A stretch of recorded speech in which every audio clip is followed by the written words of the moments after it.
welcome Jose Freitas, I hope I pronounced your surname correctly, okay, who's a policy officer for the DG for the internal market, industry, entrepreneurship. And he's going to be talking about clusters as tools for improving European competitiveness. Listen.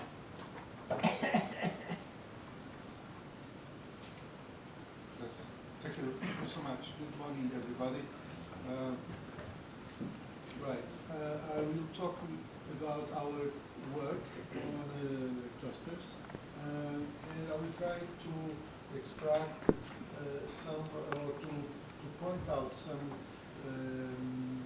bigger points, so that it can be of some use, I hope, or some help.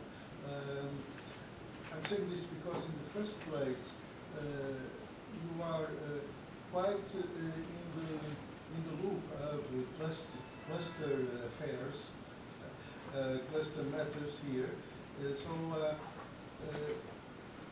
think that everything I can tell you about our work is not a big surprise, and the point for me would be really to help in the discussions. Anyway, I put together some slides that are basically more informative, and it is always helpful, I think, to have the background information. Well, first, we don't look at sectors in our activity. By the way, we have a mandate to look at business cooperation, industrial change, business environment, and that's what we do. We don't have a sector-specific strategy. By the way, we also do coordination of national policies in the industrial policy in Europe. But you can quickly figure out that the coordination of national policies is not what we do 99% of our time, because member states, well, they are not so keen, perhaps, to help in this job. So basically, what I'm saying is that, trying to say is that we don't have a policy for competitiveness in the water service sector, or on the supply side of the sector, or whatever. But we have an objective of added value in the industries, added value in the sectors, in the service sectors, in the service industries, and we have the objective of helping competitiveness. So we need to, sometimes, well, basically, we need to walk a little bit, not in a straight way, but perhaps in a more complex way, to get to the very same effect of having a policy for the sectors. So if we help the service industries, to generate more added value, or to be more productive, to be more efficient, to be more innovative, and to be more competitive, and sell services and technologies into the world market. So we are doing it. So it's like having a proxy to industrial policy, if you like. But it's not to the industrial policy.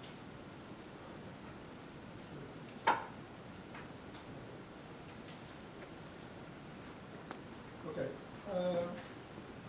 Well, we support clusters in the first place because we know that clusters are more innovative, and they create more highly paid jobs, and they grow more.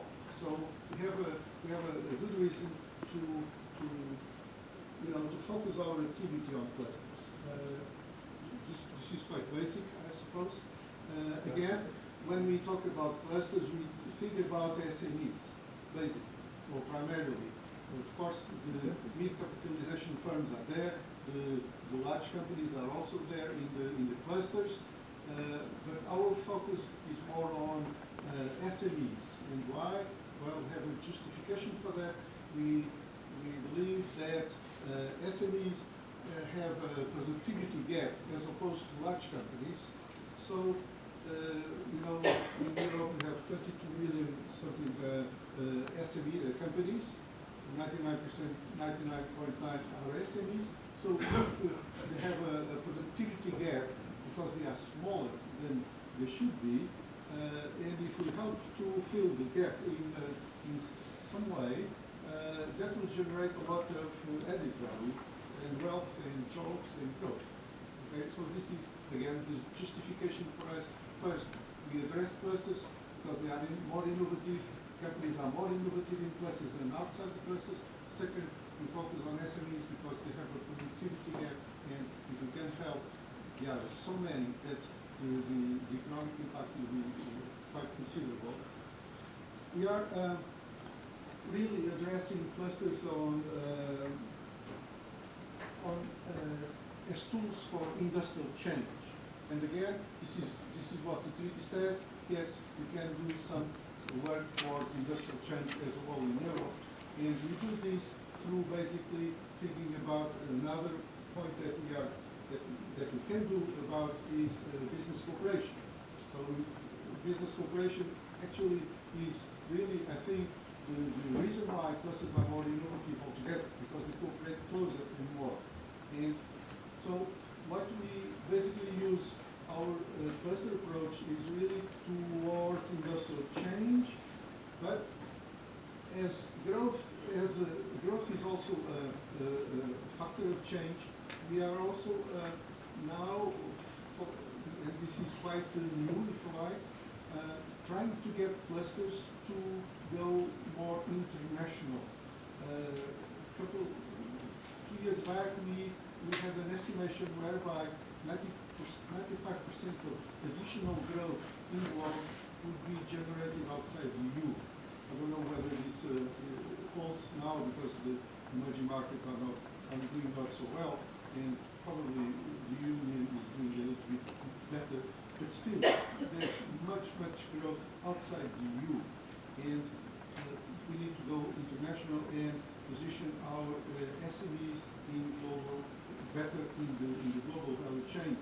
So that's why we can read in red color that these are probably the most dynamic goals, if you like, that we have. We have another one which is on cluster management, and we call this cluster excellence. So it's about upgrading the management performance of cluster managers in the clustered organizations.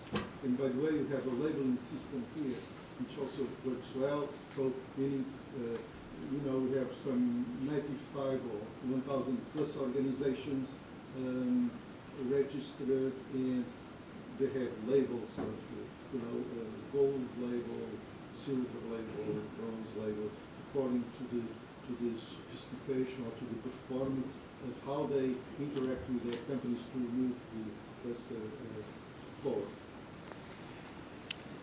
So,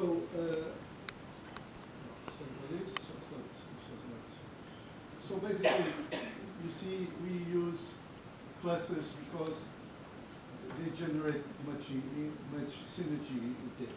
So this is the departing point in added value. Now we are actually working with the notion of cluster partnerships.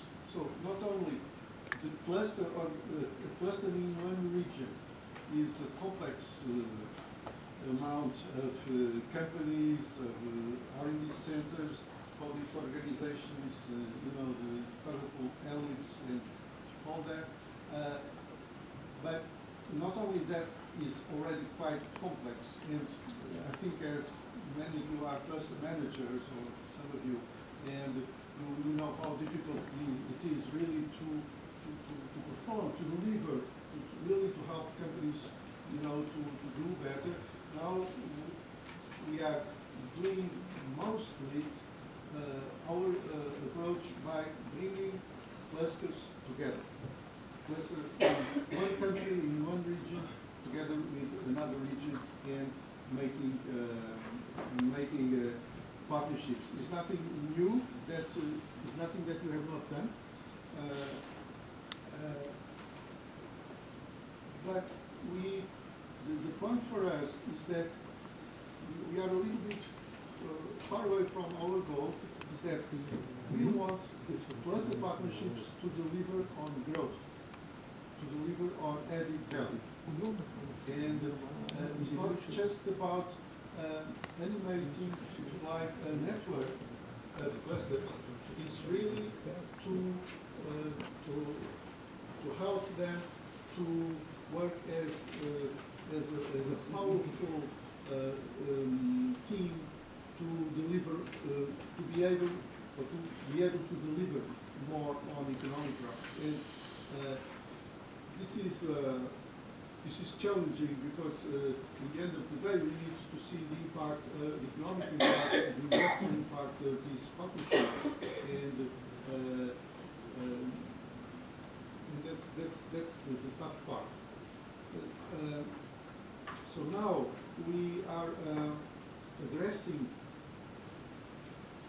whether cluster partnerships can work together in order to extract, if you like, more funding from the structural funds.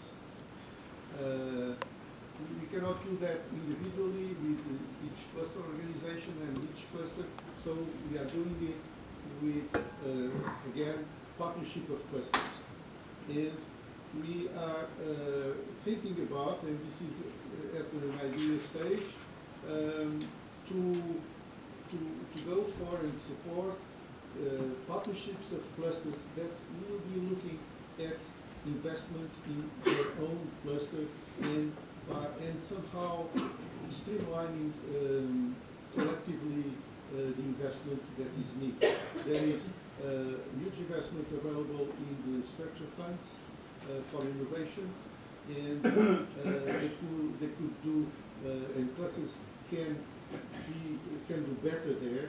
And we are inviting, we are thinking about to launch a scheme where clusters come together in partnerships, European partnerships, trans-regional, transnational partnerships, but also where they involve strongly R&D centers and technology centers, because we also believe that cluster organizations and R&D and technology centers should work closer together.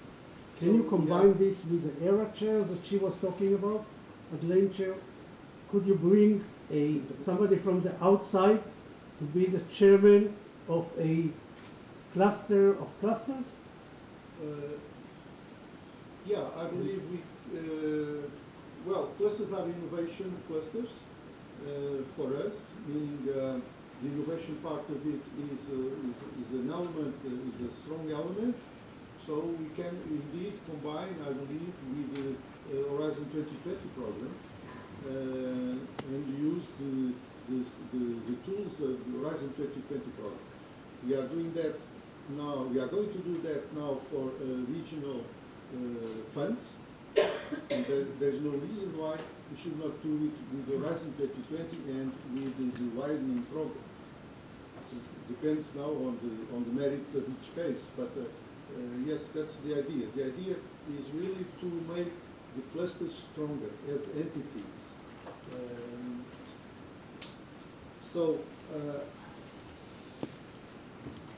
Yeah, so you know, there is basically 120 billion euro for innovation in the structure funds, and clusters can get more funding from there, more resources, and there is some 70 or 75 billion from Horizon 2020, and again, they can be strengthened.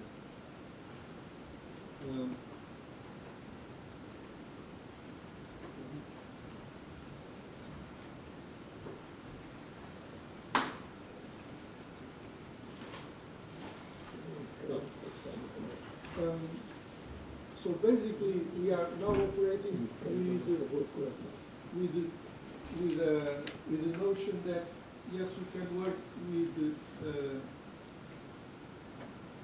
cluster partnerships, and we are going to work with cluster partnerships to help clusters to access funds in the structure funds, and we are working with cluster partnerships to go international. This is basically what we are doing of more relevance to you, although the excellence management is also a program that you might be interested in as a cluster and as a cluster partnership. So, so again, this shows you what's the idea behind the cluster partnerships for investment. You know, basically, you just need clusters just need to say, well, we are focusing on the smart specialization region strategy of my region, so I can build on that, and I can, with the label of being a cluster, I can European cluster partnership, I can better discuss with the local regional authorities in order to strengthen and beef up the infrastructure in my cluster.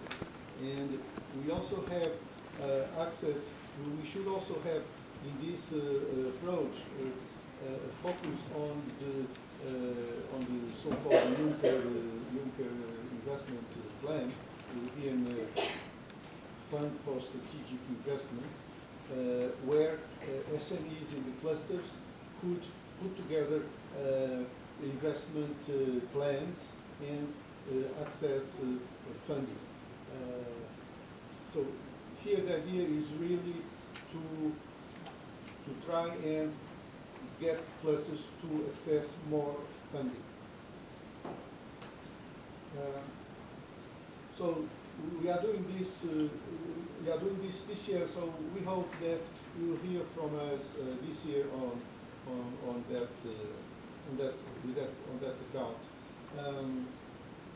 We are so basically, as I said, we are investing on cluster excellence management. So there are calls for proposals on this, but it is about management of your clusters, and again, it's about partnership of clusters that can come together. We have a study contract which we call the European Cluster Observatory that we can also access to on the internet, and we are doing there we got information on mapping and industrial change in the emerging sectors or more dynamic sectors, and on the competitiveness, which is probably now the more dynamic part of our work. We are really addressing internationalization. We are addressing transformation of industry through combining sectors in the clusters. So if you want cross-cluster approaches, and finally we are doing we are building schemes for clusters to access more funding for investment. So the red part of the slide here is the most obvious objectives and lines of work that we are pursuing now.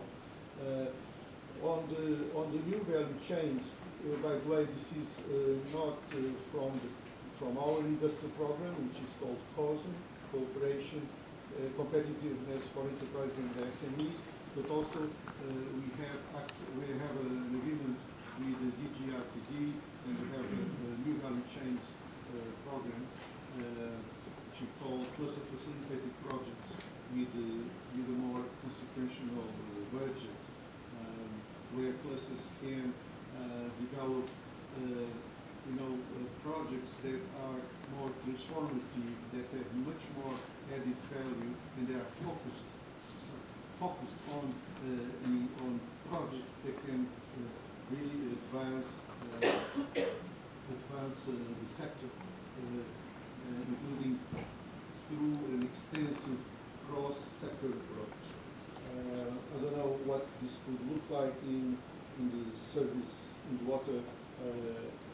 sector, but if I would know, I don't think I could say it because it could apply, and I'm not authorized to give ideas for you to gain your proposals over other possible competitors. But yeah, there is a lot of cross-sector approaches, meaning inputs from other sectors that water sector is certainly using. And we believe, and this is for us a proxy for added value. If you in your sector look around more for inputs from other sectors, most likely this will lead to a more added value approach. So when we say new value chains and cross-sector approach is kind of proxy for added value approaches for your industry and for your services. I think the smart metering is a good example of a, well, it's very trivial if you like, conceptually, but this would fit in the idea of, well, this is a cross-sector approach because you are bringing software into the water sector.